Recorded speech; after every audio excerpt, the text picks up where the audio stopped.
We're at the Hennepin History Museum here at the sand art exhibit with that was basically the work of Robert Emil Fisher.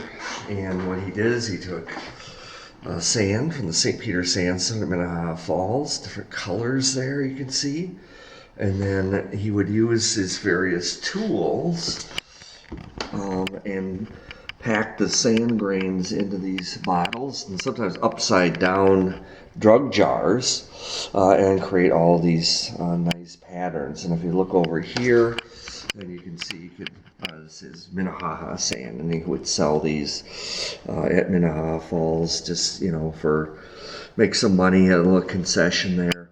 But the interesting thing about all this is that collectively this sand, the amount of sand involved in this project was noticeable after a while.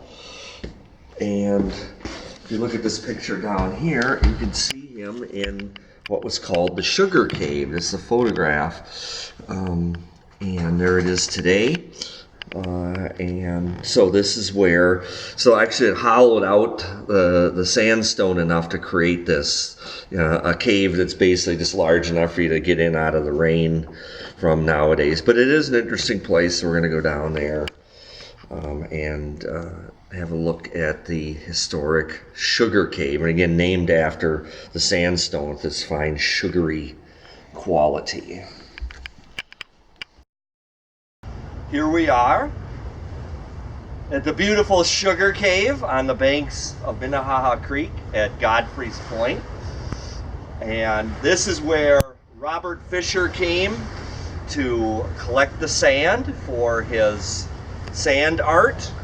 And this cave behind me, this is not a natural cave, it's an artificial, it's actually a mine, a sand mine, so to speak, very shallow. That is created by countless people over the years collecting sand for their sand bottles. And so we've come here to just try to collect some of the different kinds of sand that we are going to use today. So the idea is to have, collect the several different colors, as many different colors as you can get. And we see here we have a wide range of stained sand in the St. Peter sandstone, and it is this reddish color because this is iron oxide and groundwater deposited this. So let's say, okay, well, I want an orange, say. So I come here and take a trowel, a trusty trowel here, and then I begin collecting that color. Being the first step here. And as you can see, this cave is absolutely covered with graffiti, mostly hearts. Very heartwarming place to be. But anyway, again, it is called the Sugar Cave because this sand is just so, it has a consistency like of brown sugar. And so it was compared, it's throughout the ages, it's just been compared to sugar for that reason, but it is indeed good old quartz. Well, with that, I will start looking for places to mine some other colors. It's just all this loose sand from the carving of the countless hearts here. I can see why you have to filter it. Yes. Okay, now I'm going to need some white sand here. And the St. Peter sandstone, of course, is famous for white sand.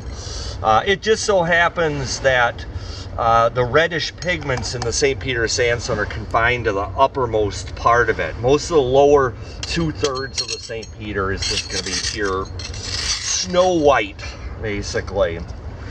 So get some of that essential white color that hasn't been stained with iron deposited by groundwater over the ages.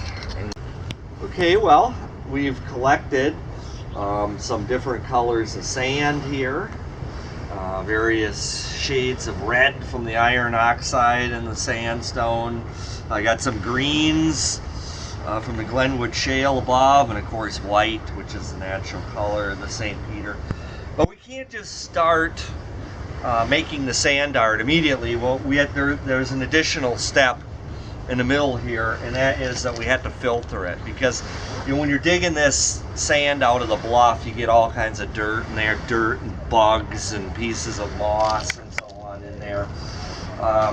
So I'm going to take this sand here, which has a color of some kind of spice, and I'm going to put it in there,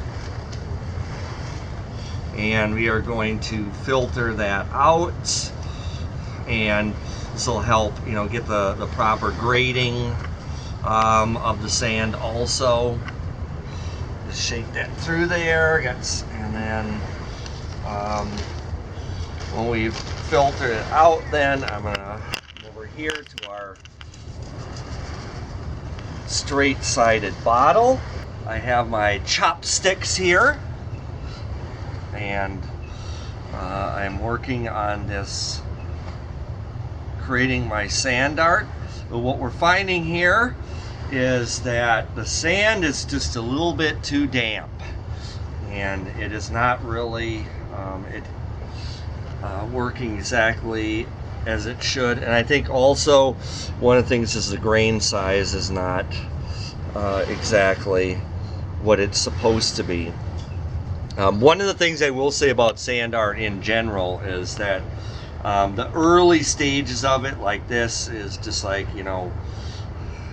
anybody can do it. But when you get to the, any kind of representational art, like for example, Andrew Clemens did George Washington on a horse, and that is an incredibly complex project. So we're not even at that phase at all. So what we're going to do is we are going to get the sand dried out, and then give this another try.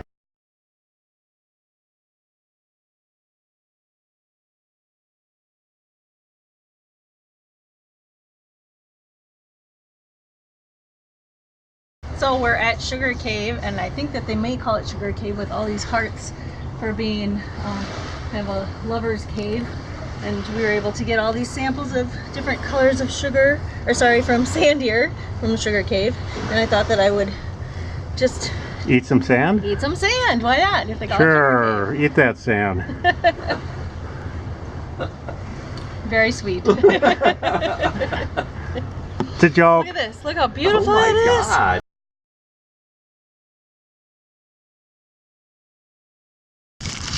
2 teaspoons for each layer. Level teaspoons, so there's the second layer. The next color I'm going to add some of my medium dark orange. 2 level teaspoons of that.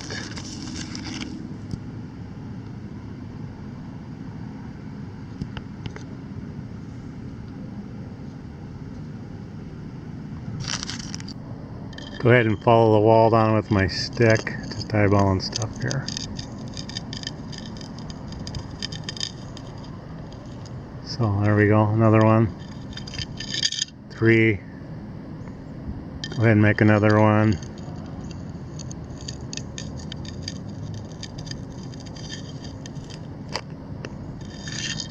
4.